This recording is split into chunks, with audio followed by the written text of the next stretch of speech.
আমরা এই 11 বছর পর্যন্ত বেতন বৃদ্ধি থেকে বঞ্চিত। দীর্ঘ 11 বছর ধরে নতুন বেতন কাঠামোর অপেক্ষায় থাকা সরকারি কর্মকর্তা কর্মচারীদের মধ্যে আবারও দেখা দিয়েছে অনিশ্চয়তা। আগামী 1 জুলাই থেকে নবম পে স্কেল কার্যকরের আশা থাকলেও সরকার এখন পর্যন্ত এ বিষয়ে কোনো আনুষ্ঠানিক ঘোষণা দেয়নি। ফলে চাকরিজীবীদের মধ্যে প্রত্যাশা ও শঙ্কা দুটোই বাড়ছে সমানভাবে। 2015 সালে অষ্টম পে স্কেল কার্যকর হওয়ার পর কেটে গেছে প্রায় 11 বছর। এর মধ্যে জীবনযাত্রার ব্যয় ও নিত্য প্রয়োজনীয় পণ্যের দাম উল্লেখযোগ্যভাবে বৃদ্ধি পেলেও নতুন বেতন কাঠামো চালু হয়নি।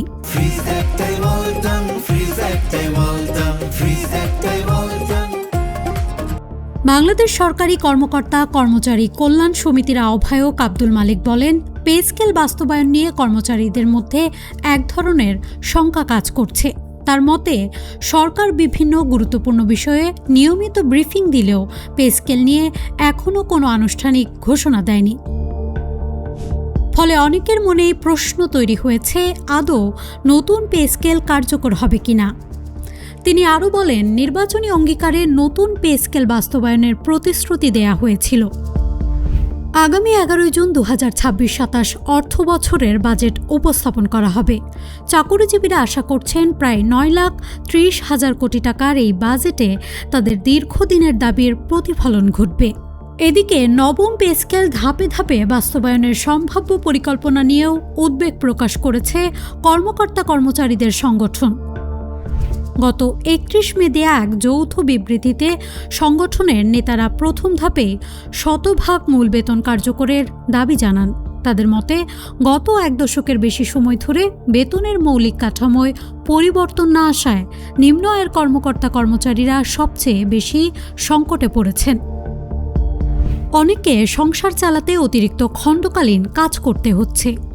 বিভিন্ন সূত্রে জানা গেছে, সরকার 3 ধাপে 3 বছরে নবম পে স্কেল বাস্তবায়নের পরিকল্পনা বিবেচনা করছে। খসড়া পরিকল্পনা অনুযায়ী আগামী 1 জুলাই থেকে নতুন মূল বেতনের 50% কার্যকর হতে পারে। পরবর্তী অর্থ বছরে বাকি 50% বাস্তবায়ন করা হবে। আর 2028-29 অর্থ বছরে নতুন পে স্কেলের আওতাধীন বিভিন্ন ভাতা ও সুযোগ সুবিধা ধাপে ধাপে চালু করার চিন্তা রয়েছে। তবে কর্মচারী নেতারা বলছেন, অতীতের পে স্কেল বাস্তবায়নের অভিজ্ঞতায় প্রথম ধাপেই পূর্ণ মূল বেতন কার্যকর করা হয়েছিল এবং পরবর্তীতে অন্যান্য ভাতা ও সুবিধা যুক্ত করা হয়েছিল।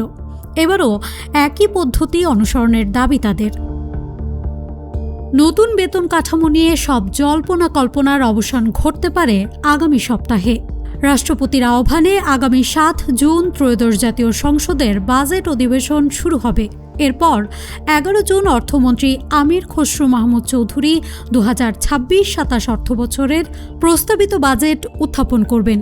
সেই বাজেটে স্পষ্ট হতে পারে সরকারি কর্মকর্তা কর্মচারীদের বহুল প্রত্যাশিত নবম পে স্কেল বাস্তবায়নে সরকারের চূড়ান্ত সিদ্ধান্ত। নিউজ ডেস্ক, মানব জমিন।